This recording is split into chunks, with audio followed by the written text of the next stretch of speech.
नमस्कार मित्रों, अध्ययन जगत में आप सभी लोगों का स्वागत है। आज सामान्य हिंदी के कुछ महत्वपूर्ण प्रश्नों पर चर्चा करेंगे, जो विभिन्न एक दिवसीय परीक्षाओं में पूछे जाते हैं। तो आइए आरंभ करते हैं आज की क्लास। और आज की क्लास का पहला प्रश्न है आपकी स्क्रीन पर। प्रश्न संख्या 1 इसमें दिया गया है, भारतेंदु युग में निकलने वाली पत्रिका कौन सी है? भारतेंदु युग में निकलने वाली पत्रिकाओं के विषय में बात की जा रही है। विकल्प हैं आपके कवि वचन सुधा, हिंदी प्रदीप, सरस्वती माधुरी, कल्पना ज्ञानोदय, नवनीत कादम्बनी। चारों विकल्पों में से सही उत्तर का चुनाव कीजिए। कौन सा विकल्प आपका सही उत्तर है? कवि वचन सुधा, हिंदी प्रदीप, सरस्वती माधुरी, कल्पना ज्ञानोदय, नवनीत कादम्बनी। आपको जो है पत्रिकाओं के युग्म दिए गए हैं। चारों में से आपको चारों विकल्पों में से सही युग्म बताना है, कौन सा जो है आपका जोड़ा सही है इसमें से। तो भारतेंदु युग में जो पत्रिकाओं की बात की जाए तो आपका पहला ही आपका विकल्प सही हो जाता है। कवि वचन सुधा और हिंदी प्रदीप, यह जो है भारतेंदु युग में निकलने वाली पत्रिकाएं हैं।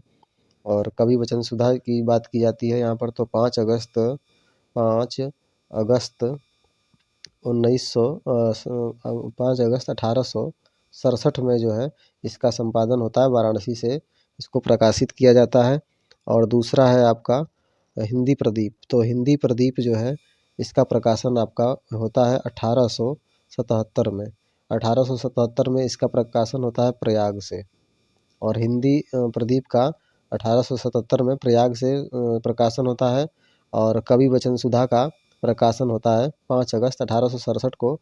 यह जो है वाराणसी से इसका प्रकाशन होता है, वाराणसी से इसका प्रकाशन वाराणसी से होता है कवि वचन सुधा का। और हिंदी प्रदीप का प्रकाशन प्रयाग से होता है। तो पहला ही विकल्प आपका सही उत्तर है, कवि वचन सुधा और हिंदी प्रदीप जो है भारतेंदु युग में निकलने वाली पत्रिकाएं हैं। अगला प्रश्न है आपका प्रश्न संख्या 2। इसमें पूछा गया है, तद्भव पत्रिका के संपादक कौन है? तद्भव पत्रिका के बारे में पूछा गया है इसमें। तद्भव तद्भव पत्रिका का संपादक जो है कौन है? लीलाधर जगूड़ी, विश्वनाथ प्रसाद तिवारी, हरे प्रकाश उपाध्याय या अखिलेश। 4 विकल्प दिए गए हैं। चारों विकल्पों में से आपको सही विकल्प बताना है कि कौन सा विकल्प आपका सही उत्तर है। तद्भव पत्रिका का संपादक किसने किया था? तो सही उत्तर हो जाएगा मित्रों इसका अखिलेश।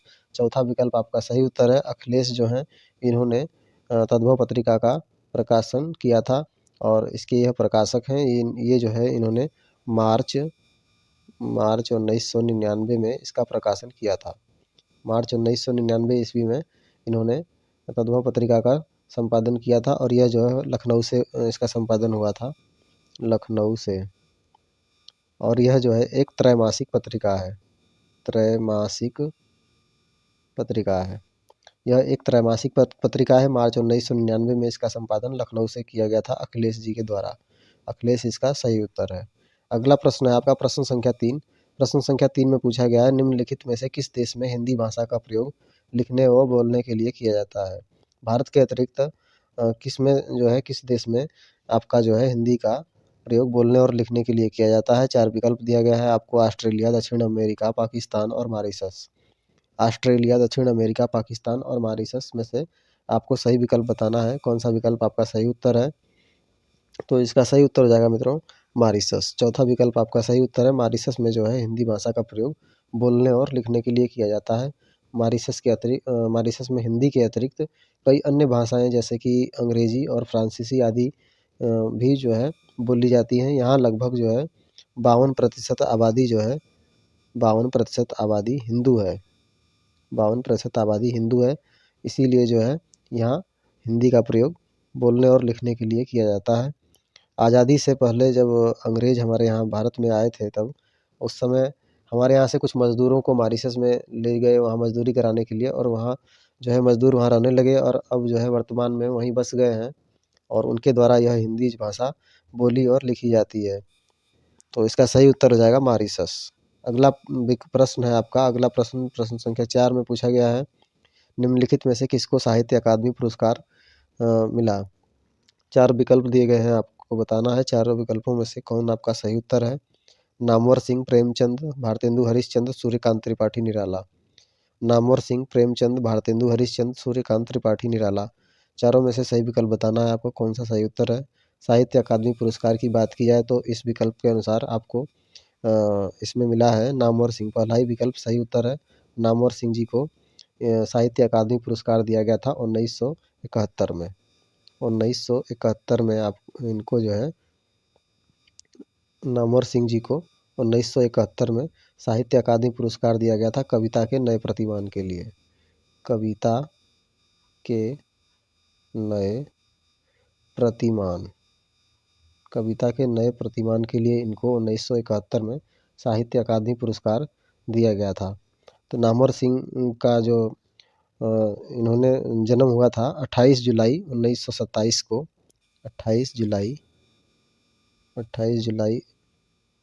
1927 को वर्तमान चंदौली जिला, पूर्व में वाराणसी के नाम से जाना जाता था और अब अलग हो गया है चंदौली। चंदौली के पास एक जीयनपुर ग्राम है, उसी में इनका जन्म हुआ था और इन्होंने अपनी सेवाएं एक अध्यापक के रूप में बीएचयू और जेएनयू में भी इन्होंने अपनी सेवाएं दी हैं और इनको जो है 1971 में नए कविता के नए प्रतिमान के लिए साहित्य अकादमी पुरस्कार दिया गया था।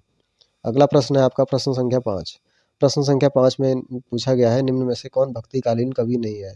4 विकल्प दिए गए हैं आपको, सूरदास, कबीरदास, तुलसीदास और बिहारी। चारों विकल्पों में से बताना है आपको भक्तिकालीन कवि कौन नहीं है।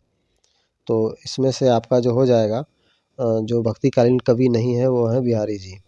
बिहारी जो है आपके भक्तिकालीन कवि नहीं है। बाकी सूरदास, कबीरदास और तुलसीदास जी ये जो है आपके भक्तिकालीन कवि हैं और बिहारी जी जो है आपके भक्तिकालीन कवि नहीं है। बिहारी जी का पूरा नाम है, बिहारी जी का पूरा नाम है बिहारी लाल चौबे।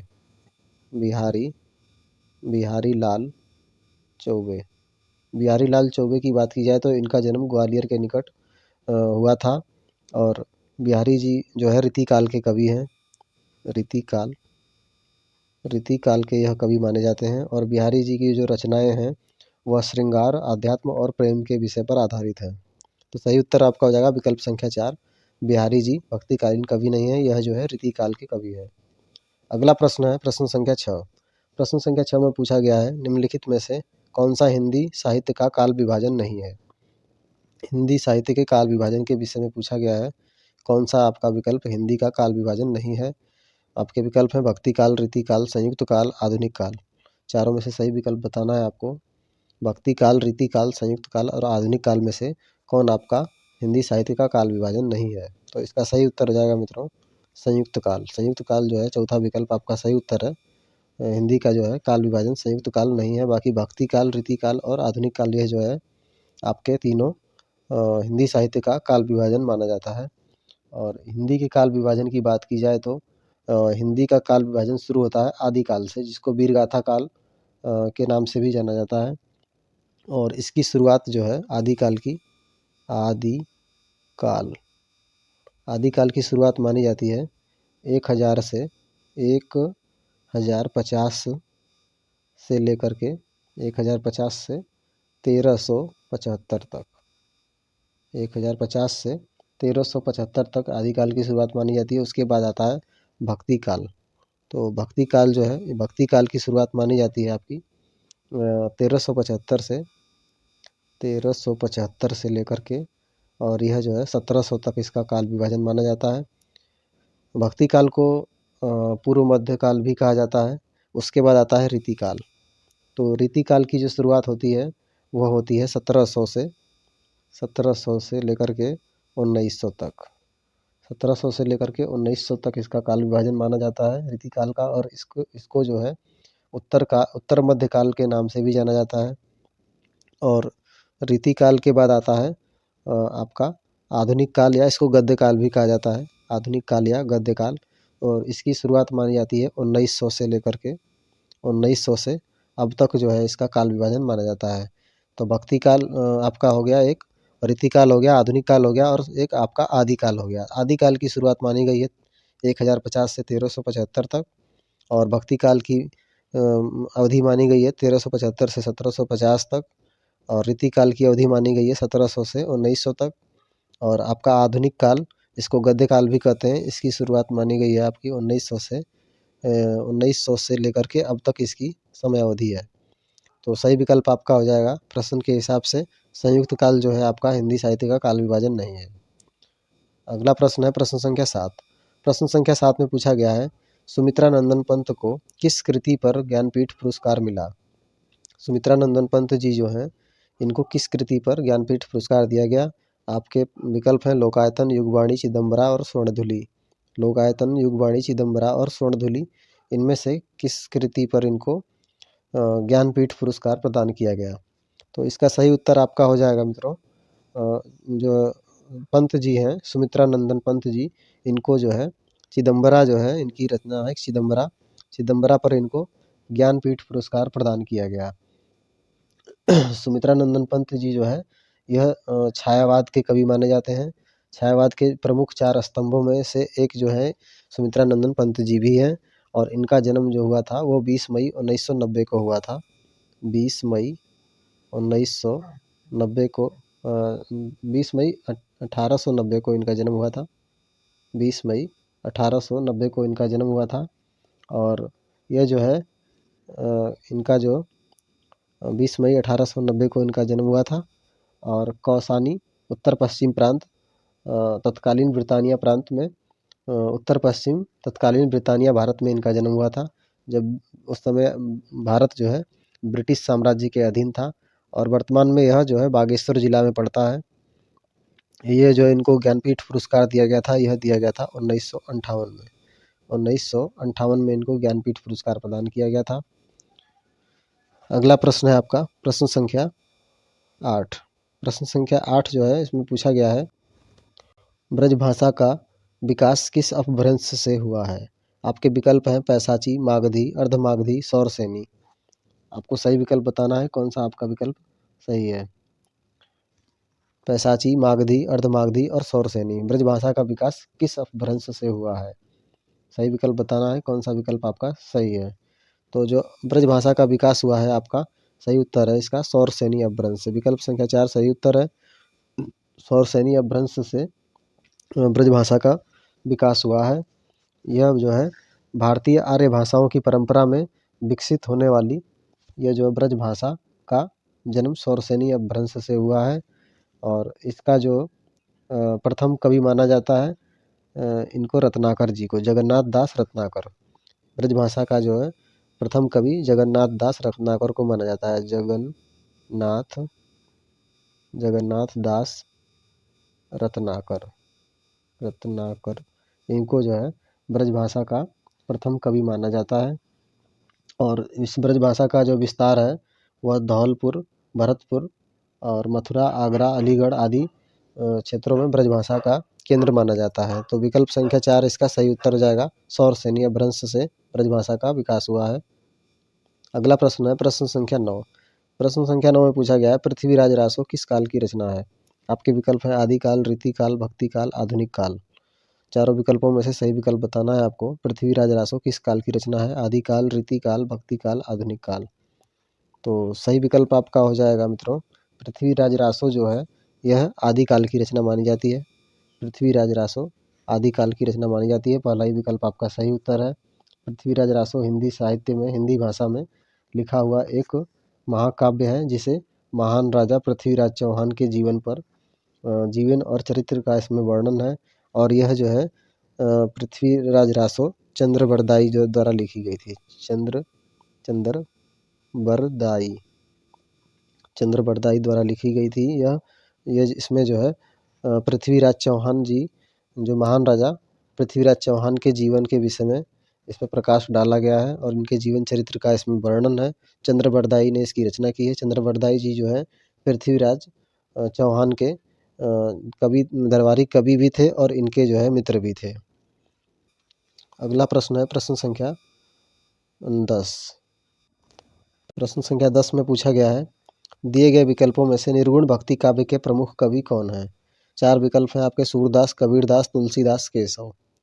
दिए गए विकल्प में निर्गुण भक्ति काव्य धारा के जो प्रमुख कवि हैं उनको बताना है कौन से इसमें से आपके निर्गुण भक्ति काव्य धारा के प्रमुख कवि हैं सूरदास, कबीरदास, तुलसीदास या केशव।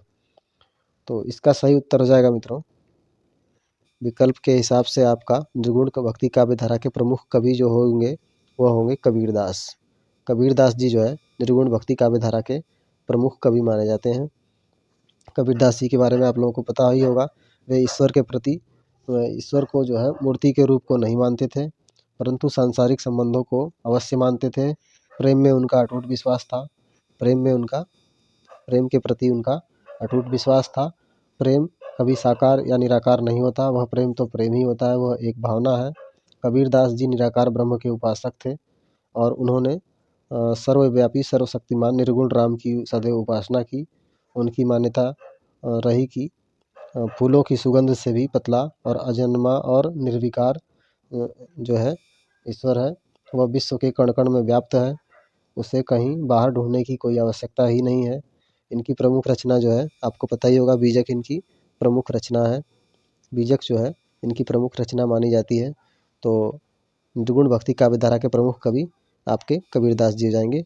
और ये थे आज के महत्वपूर्ण प्रश्न। महत्वपूर्ण प्रश्नों की श्रृंखला का आज यहीं समापन होता है और अगली कुछ और महत्वपूर्ण प्रश्नों की श्रृंखला के साथ आपसे पुनः मुलाकात होगी।